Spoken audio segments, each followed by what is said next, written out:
Hello and welcome to English Listening Channel. Today, we dive into one of the most interesting business stories in the world. The true, detailed, inspiring Starbucks success story. You know Starbucks today. The green logo, the cozy chairs, the smell of fresh coffee, the frappuccino, the barista calling your name. But Starbucks did not start big. It did not start rich. It did not start powerful. It started small, very small. And the story behind it is full of passion, risks, failures, dreams, and reinvention. This podcast will take you on a long journey from the very beginning in 1971 to the rise of Howard Schultz, to modern coffee culture around the world. Let's begin. Part 1. The True Beginning. Seattle, 1971. The year is 1971. Seattle is quiet, rainy, and known for fishing and shipbuilding, not coffee. Three men shared a passion. Jerry Baldwin, an English teacher. Gordon Boker, a writer. Zev Siegel, a history teacher. Not businessmen, not millionaires. Just three educated men who loved good coffee. Most Americans in the 1970s drank instant coffee, cheap, fast, and low quality. But these three men believed people deserve better coffee, fresh beans, real flavor. They learned coffee roasting from Alfred Peet, the founder of Peet's Coffee, one of the most respected roasters in America at that time. With his guidance, they opened a small shop near the famous Pike Place Market. They named it Starbucks, inspired by the first mate in the novel Moby Dick. The name felt strong, nautical, traditional, perfect for a city near the sea. Important truth. The first Starbucks did not sell drinks. No espresso, no latte, no cappuccino. They only sold roasted coffee beans, teas, coffee grinders, brewing equipment. It was more like a specialty grocery store than a cafe. But people who loved high-quality coffee began visiting. Slowly, Starbucks built a community of coffee lovers. It was small, but it was real. Part 2. The Arrival of Howard Schultz. Now the story takes a dramatic turn. Enter Howard Schultz, the man who would transform Starbucks forever. Howard was not born into a rich family. In fact, he grew up very poor in Brooklyn, New York. His father worked hard jobs, truck driver, factory worker, but earned very little. Howard said, "I saw my father struggle every day. I wanted a better life." He became the first in his family to attend college. After graduation, he worked in sales. And in 1981, he noticed something strange. A small company in Seattle kept buying a lot of his coffee machines. Curious, he flew across the country to visit them. When he entered the Starbucks store, the smell of roasted beans filled the air. The passion of the founders impressed him. Howard remembered, "I had never seen a store like this in America." He immediately wanted to join Starbucks. But Starbucks said no.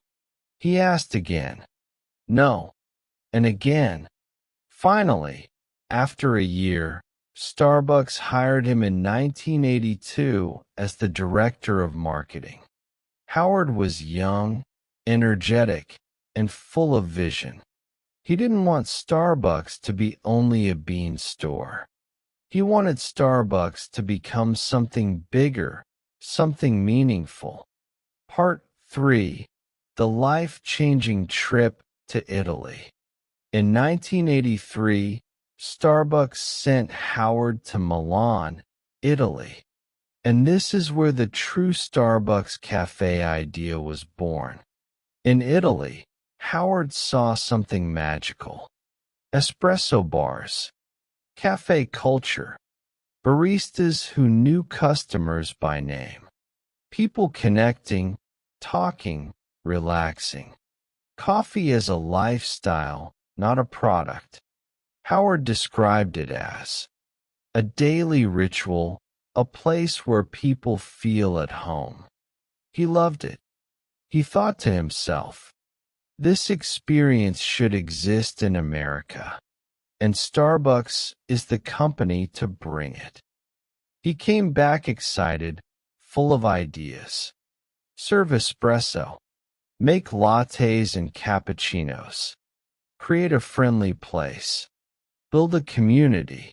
But when he presented his idea, the owners said, "No, that is not who we are."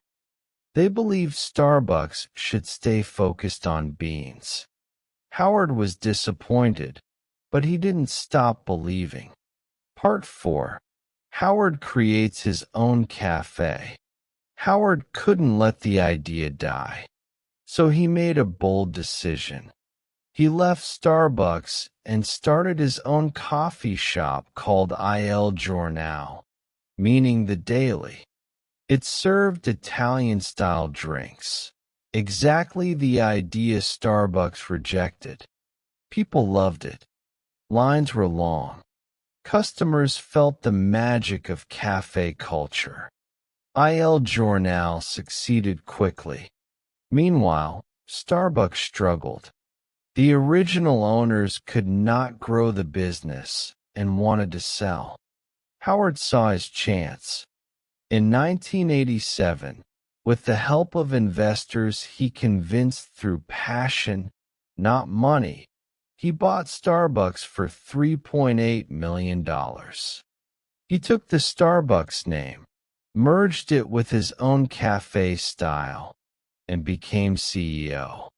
This was the birth of the Starbucks we know today. Part 5. Building the Starbucks Experience. Howard had a clear vision. Starbucks should be the third place. Not home, not work, but a comfortable place in between. So he focused on high-quality beans, beautiful stores, friendly service, a warm atmosphere, consistency in every location. He wanted Starbucks to feel the same in every city, cozy, calm, inviting. Starbucks grew fast. First Seattle, then California, then Chicago, then all across the United States. People liked the idea of a place to relax, study, meet friends, or work. And of course, people loved the drinks. Latte, caramel macchiato, cappuccino, mocha, frappuccino, invented in 1995.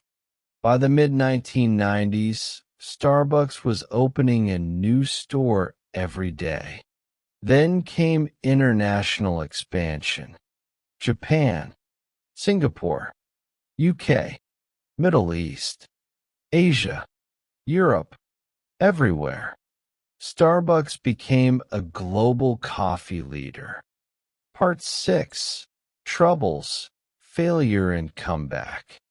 Success is never simple. By the early 2000s, Starbucks expanded too quickly.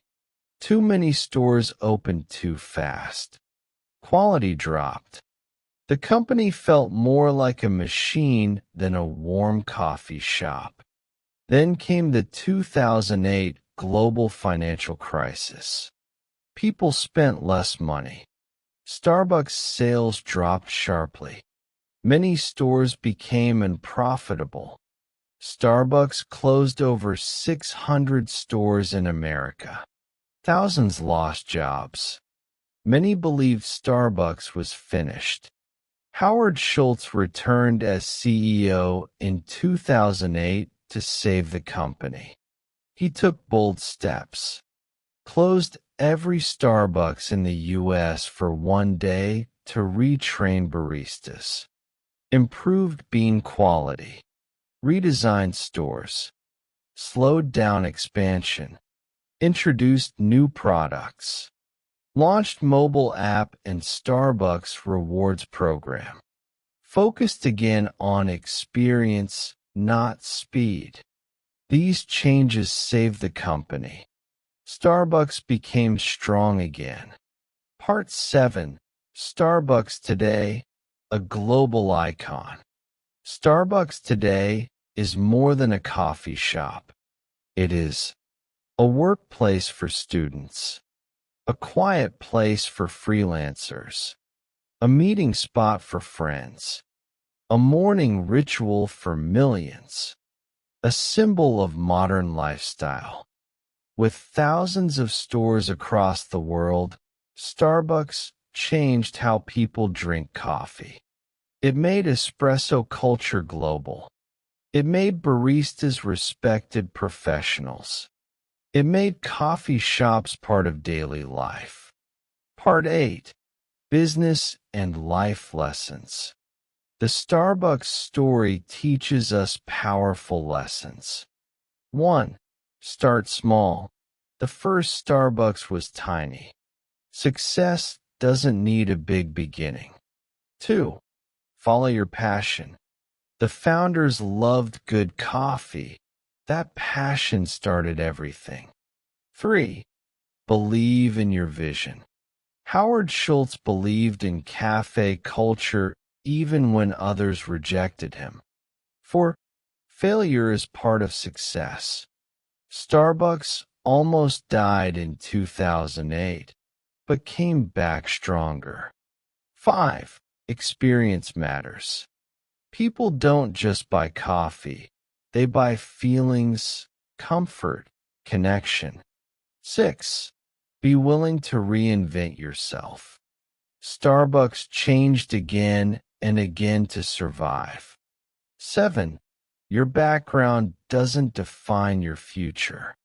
Howard Schultz went from public housing to billionaire CEO. Thank you for listening to this long and detailed Starbucks success story. I hope it improved your English, inspired your mind, and taught you something valuable about life and business. Remember, success is not quick.